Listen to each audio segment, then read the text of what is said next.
Ju qëndroj në duar të ftohta, kur duhet i drejtoheni mjekut për ndihmë.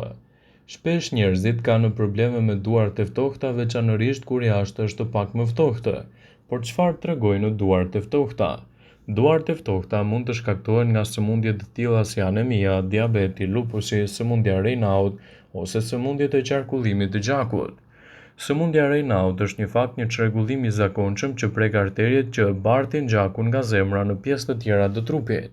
Ngushtimi i këtyre arterieve mund të shkaktojë kufizim të gjakut dhe shkakton edhe ftohje në duarve. Anemia gjithashtu mund të jetë një tjetër arsye. Kur trupi ka mungesë të ekurit, qarkullimi do të jetë më i dobët dhe gjithashtu do të ketë më pak oksigjen edhe mund të keni duar të ftohta. Diabeti mund të jetë një arsye. Simptomat e diabetit janë qarkullimi i dobët i gjakut dhe ngushtimi i arterieve, për shkak të cilës mund të ndjeni duar dhe këmbë të ftohta. Drejtohuni tek mjeku nëse keni mungesë të vitaminave.